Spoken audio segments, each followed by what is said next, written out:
કોંગ્રેસ દ્વારા આયોજિત ખેડૂત સંમેલન અંગે ભાજપના પ્રદેશ પ્રવક્તા ડોક્ટર અનિલ પટેલનું નિવેદન। કોંગ્રેસે ખેડૂતોના નામે રાજકીય રોટલા શેકવાનું બંધ કરવું જોઈએ। ગઈકાલે જોયું, હવે કોંગ્રેસનો વિરોધ ખેડૂતો કરે છે। સરકાર ખેડૂતો માટે સંવેદનશીલ છે। મુખ્યમંત્રી ભૂપેન્દ્ર પટેલ કોઈ પણ સમસ્યાનું સમાધાન શોધી લાવે છે। કોંગ્રેસ ખેડૂતોને ભ્રમિત કરવાનું કામ કરે છે, વાસ્તવમાં પોતાની જમીન શોધવાનું કામ કરે છે। જો કોંગ્રેસે ખેડૂતોના નામે ગુજરાતમાં રાજકીય રોટલા શેકવાનું બંધ કરવું જોઈએ। અને ગઈકાલે જ આપણે જોયું કે હવે ખેડૂતો પણ એ કોંગ્રેસનો વિરોધ કરે છે। સવાલ કોંગ્રેસ અથવા તો બીજી પાર્ટી કોણ કોની બી ને કોણ કોની સી છે એ લોકોએ નક્કી કરવાનું છે। અને મહત્વના સમાચાર, દ્વારકાના ગોમતી ઘાટ પર પ્રવાસીઓની અવરજવર પર પ્રતિબંધ। ગઈકાલે એક વૃદ્ધ ગોમતી નદીના પ્રવાહમાં તણાયા હતા। દરિયામાં ભારે કરંટના કારણે નિર્ણય લેવાયો। યાત્રિકોની સુરક્ષાને ધ્યાનમાં રાખી નિર્ણય લેવાયો છે। ગોમતી ઘાટ પર પોલીસનો ચુસ્ત બંદોબસ્ત। દરિયામાં નાહવા પર પ્રતિબંધ લગાવાયો। શિવરાજપુર બીચ પર પણ દરિયામાં ન ઉતરવા અપીલ।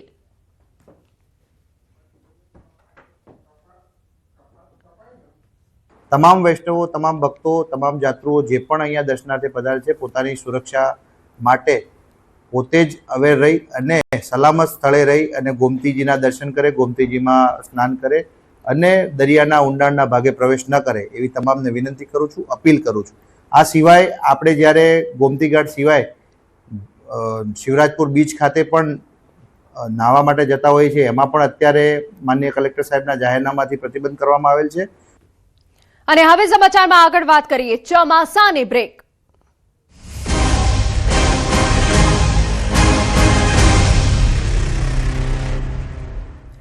આગામી 4 થી 5 દિવસ બાદ ચોમાસું આગળ વધશે। વરસાદને લઈ હવામાન વિભાગની આગાહી છે। આગામી 3 દિવસ સામાન્ય વરસાદની શક્યતા। 18 જૂને વેસ્ટર્ન ડિસ્ટર્બન્સ સક્રિય થશે। દક્ષિણ પશ્ચિમના પવન ફૂંકાયા। આજે સાબરકાંઠા, બનાસકાંઠા, અરવલ્લીમાં વરસાદની આગાહી છે। 17 થી 18 જૂનના સુરત, તાપી, નવસારી, ડાંગ, વલસાડ, દમણ, દાદરા નગર હવેલીમાં સામાન્ય વરસાદની આગાહી। 19 જૂનથી વાતાવરણ સૂકું રહેશે। અમદાવાદ શહેરમાં વાદળછાયું વાતાવરણ રહેશે। ગુજરાતમાં વિધિવત ચોમાસાના આગમનની રાહ જોવી પડશે।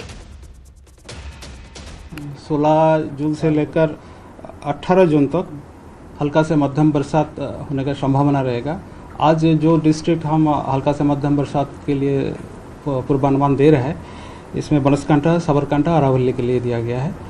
और जो डे 2, डे 3 मतलब 17-18 जून को दक्षिण गुजरात की जो जिलाएँ हैं, सूरत, तापी, नवसारी, वलसाड, दमन, दादरा नगर हवेली और डांग के लिए दिया गया है। તો આ વચ્ચે ચોમાસાને લઈને હવામાન નિષ્ણાંતો મોટું અનુમાન। ગુજરાતમાં માત્ર 65% જ વરસાદની આશંકા। ચોમાસું નબળું રહેવાનું અશોક દેસાઈનું અનુમાન છે। અલ નીનોની અસરથી ચોમાસું નબળું રહેવાની શક્યતા। અલ નીનો જળ સંકટ અને ગરમીનું સંકટ ઊભું કરી શકે। વધુ ગરમીના કારણે વાદળોની રચના પર અસર જોવા મળી।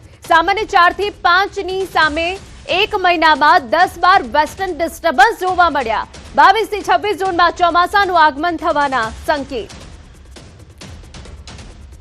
પાણીનું સંકટ તો થવાનું જ છે, કારણ કે જ્યારે વરસાદ જ 65%ની આસપાસ પડે ત્યારે આપ કહી શકો કે પાણીની ખેંચ અને ઇરિગેશન માટેની તકલીફો ઊભી થવાની છે।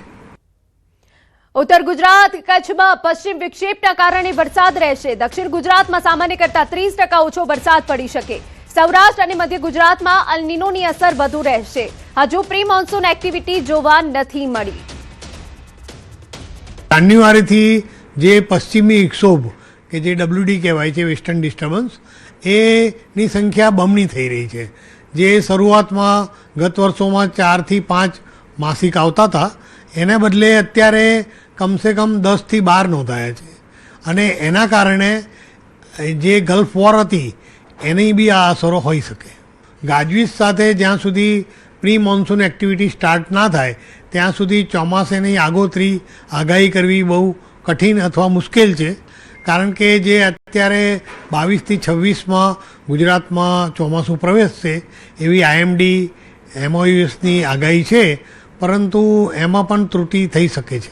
ગુજરાતનો રણ વિસ્તાર તો પ્રભાવિત થવાનો જ છે, પરંતુ એને પશ્ચિમી વિક્ષોભથી થોડો વરસાદ મળશે અને ઉત્તર ગુજરાતમાં પણ પશ્ચિમી વિક્ષોભની નીચેની શાખા છે એ થોડો વરસાદ આપી શકે છે અને દક્ષિણ ગુજરાતમાં આપશે, પણ દક્ષિણ ગુજરાતમાં જે વરસાદનું પ્રમાણ પડવું જોઈએ એના કરતાં ઓછો પડશે અને મધ્ય ગુજરાત અને જે સૌરાષ્ટ્ર છે એને આની બહુ મહદ અંશે અસર થશે. સમાચાર મળી રહ્યા છે દમણનો દરિયો તોફાની બન્યો. દમણના દરિયામાં ભારે કરંટ. દમણમાં દેવકા બીચ પર દરિયા દેવનું તોફાની સ્વરૂપ આપને દ્રશ્યોમાં દેખાડી રહ્યા છે. દરિયામાં 15 ફૂટ ઊંચા મોજા ઉછળ્યા. દરિયામાં ભારે કરંટ હોવા છતાં પ્રવાસીઓએ મોજ માણી. જોખમી રીતે દરિયા કિનારે મોજ માણતા પ્રવાસીઓએ જીવ જોખમમાં મૂક્યો. દમણ પ્રશાસન આ મામલે કોઈ સતર્કતા દાખવે તે ખૂબ જરૂરી છે. દરિયામાં પ્રી મોન્સૂન એક્ટિવિટીની શરૂઆત. તો આપને દ્રશ્યો બતાવી રહ્યા છે કે જ્યાં દરિયામાં પ્રી મોન્સૂન એક્ટિવિટીની શરૂઆત થઈ છે. દેવકા બીચનો આ નજારો છે કે જ્યાં 15 ફૂટ ઊંચા મોજા ઉછળી રહ્યા છે, છતાં એ જગ્યાઓ પર પ્રવાસીઓ મોજ માણી રહ્યા છે. હવે જ્યારે આટલા ઊંચા મોજા ઉછળતા હોય ત્યારે પ્રશાસન આ મામલે કોઈ સતર્કતા દાખવે તે પણ જરૂરી છે. લોકો જીવના જોખમે અત્યારે દરિયા કિનારે જોવા મળી રહ્યા છે, પરંતુ દેવકા બીચ પર અત્યારે ભારે કરંટ છે. આપને જણાવી દઈએ કે 15 ફૂટ ઊંચા મોજા ઉછળી રહ્યા છે, જે લોકોને જોખમમાં મૂકી શકે છે. કેટલાક પ્રવાસીઓ ત્યાં હાજર જોવા મળી રહ્યા છે. હવે સવાલ એ છે કે પ્રશાસન આ મામલે કોઈ સતર્કતા દાખવે છે કે નહીં. અન્ય મહત્વના સમાચાર. વલસાડના ઉમરગામના સંજાણમાં તંત્રની બેદરકારી સામે આવી. સરકારી કાર્યક્રમમાં શાળાના વિદ્યાર્થીઓની તબિયત લથડી. વિદ્યાર્થીઓને તડકામાં લાંબા સમય સુધી ઊભા રહેતા બેભાન થયા હતા. કાર્યક્રમ પૂર્ણ થયા બાદ વિદ્યાર્થીઓને હોસ્પિટલ લઈ જવાયા. બાળકોને ઘેટા બકરાની જેમ ટેમ્પોમાં ભરીને લઈ જવામાં આવ્યા. તો આ મુદ્દે કોંગ્રેસે આકરા પ્રહાર કર્યા. બીજી તરફ ઘટનાનો વિડીયો અને તસવીરો સામે આવ્યા બાદ શિક્ષણ વિભાગ પણ એક્શન મોડમાં આવ્યું અને તપાસ આદેશ આપવામાં આવ્યા. ડીઈઓએ કહ્યું કે વન વિભાગે કાર્યક્રમમાં બાળકોને લઈ જવા કોઈ પરવાનગી નથી લીધી. તો શાળાના આચાર્યનું ડીઈઓથી વિરોધી નિવેદન. વન વિભાગ કચેરીમાંથી લેટર આવ્યાનો દાવો. વૃક્ષારોપણ માટે બાળકોની જરૂર હોવાની કરી હતી વિનંતી. શિક્ષકોને પણ બાળકો સાથે જવાનું કહ્યું હતું. શાળાથી નજીક જ કાર્યક્રમ હતો. તો સરકારી કાર્યક્રમમાં વિદ્યાર્થીઓની તબિયત બગડી હોવાના અહેવાલ છે. લાંબા સમય સુધી તડકામાં ઊભા રહેતા વિદ્યાર્થી બેભાન થઈ ગયા હતા. એક નાના ટેમ્પોમાં વિદ્યાર્થીઓને ઘેટા બકરાની જેમ ભરવામાં આવ્યા, જેના દ્રશ્યો અમે આપને બતાવી રહ્યા છે.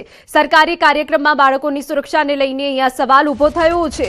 શાળાના આચાર્યનું ડીઈઓથી વિરોધી નિવેદન સામે આવ્યું. જ્યારે અમને જાણ થઈ એટલે તાત્કાલિક અમે તપાસના આદેશ આપી દીધા. એટલે મારા વર્ગ 2 ના એક અધિકારી ઈઆઈ અને 2 ઈઆઈ મિત્રો અત્યારે હાલ તપાસમાં જ છે. ખૂબ જ ગંભીર બાબત છે. બેદરકારી દાખવવામાં આવી છે.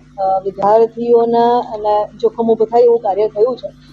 વન વિભાગ દ્વારા અત્રેથી કોઈ પણ પ્રકારની પરવાનગી લેવામાં આવી ન હતી. જ્યારે અમને જાણ થઈ એટલે તાત્કાલિક અમે તપાસના આદેશ આપી દીધા. એટલે મારા વર્ગ 2 ના એક અધિકારી ઈઆઈ અને 2 ઈઆઈ મિત્રો અત્યારે હાલ તપાસમાં જ છે. ખૂબ જ ગંભીર બાબત છે. બેદરકારી દાખવવામાં આવી છે. વિદ્યાર્થીઓના જોખમ ઊભું થાય એવું કાર્ય થયું છે. વન વિભાગ દ્વારા અત્રેથી કોઈ પણ પ્રકારની પરવાનગી લેવામાં આવી ન હતી. સમાચાર અરવલ્લીમાંથી. બાયડના ધારાસભ્ય ધવલસિંહ ઝાલાનો સરકારને પત્ર. કંડક્ટર ભરતીને લઈને રેડક્રોસ સર્ટિફિકેટની શરતથી મુશ્કેલી ફરજિયાત સર્ટિફિકેટ સાથે શરત હળવી કરવા માંગ કરી છે. અરજદારોને ફરજિયાત સર્ટિફિકેટના કારણે આવી રહી છે મુશ્કેલી. મુખ્યમંત્રી ભૂપેન્દ્ર પટેલે લેખિત પત્ર સાથે રજૂઆત. ઉપમુખ્યમંત્રી હર્ષ સંઘવી, વાહન વ્યવહાર મંત્રી પ્રવીણ માળીને પણ પત્ર લખ્યું. મેરિટ યાદી બાદ ટ્રેનિંગ કેમ્પ યોજી સર્ટિફિકેટ વ્યવસ્થાની માંગ કરાઈ છે.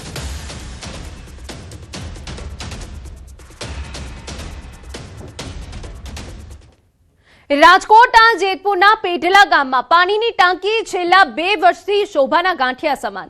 ટાંકીની જર્જરિત હાલતમાં હોવાથી ગમે ત્યારે મોટી દુર્ઘટના સર્જાવાની ભીતિ. ટાંકી તૈયાર થયા અને 2 વર્ષ વીતી ગયા હોવા છતાં મુખ્ય પાઇપલાઇનનું જોડાણ કરવામાં આવ્યું નથી. સ્થાનિકોએ અનેકવાર રજૂઆતો કરવા છતાં સમસ્યાનો ઉકેલ નથી આવ્યો. જેતપુર TDO દ્વારા સ્થળ તપાસની આપવામાં આવેલી બાંહેધરી પણ પોકળ સાબિત થઈ હોવાનું ગ્રામજનોનો આક્ષેપ છે. તંત્રની ઉદાસીનતા અને વારંવારના આશ્વાસનોથી કંટાળેલા ગામના લોકોએ આખરે તાલુકા પંચાયત કચેરી ખાતે ઉપવાસ આંદોલન શરૂ કરી વિરોધ નોંધાવ્યો. એમાં 2 થી 3 વર્ષના ગાળા થઈ ગયા તો હજી સુધી એમાં કોઈ પણ જાતનું પાણીનું એક પણ ટીપું નાખવામાં આવેલ નથી. તમામ જગ્યાએ લેખિત ઉપર ઓનલાઈન બને અરજી કરેલ છે તે તાત્કાલિક પાણી ભરવામાં આવે અને ગ્રામજનોને પાણી વિતરણ કરવામાં તાત્કાલિક આવે તેવી મારી માંગ છે. સમાચારમાં આગળ વધીએ તો પોરબંદર મહાનગરપાલિકાની બેદરકારીનો વધુ એક કિસ્સો સામે આવ્યો. મનપા પર કરોડો રૂપિયાનું વીજ બિલ બાકી હોવા છતાં મેયર, ડેપ્યુટી મેયરના ચેમ્બર અને મીટિંગ હોલમાં પદાધિકારીઓની ગેરહાજરી વચ્ચે પણ લાઇટ, પંખા અને એસી ચાલુ હાલતમાં જોવા મળ્યા. એક તરફ સામાન્ય નાગરિકો બિલ ન ભરતા કનેક્શન કપાવવાનો ભય ભોગવે છે, ત્યારે બીજી તરફ સરકારે વીજળીનો બેફામ વેડફાટ થતા સવાલો ઉભા થયા. મામલો સામે આવતા મનપા કમિશનરે જવાબદાર સામે કાર્યવાહી કરવાની વાત કરી, જ્યારે વિપક્ષે આ મુદ્દે શાસકો પર આકરા પ્રહાર કર્યા.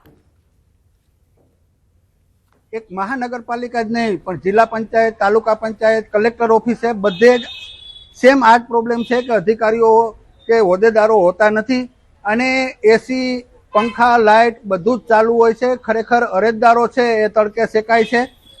કોઈ પણ જાતની સુવિધાઓ નથી, પાણી પીવાની પણ સુવિધા નથી. જે કર્મચારી છે અને અમે ચોક્કસ સૂચના આપીશું.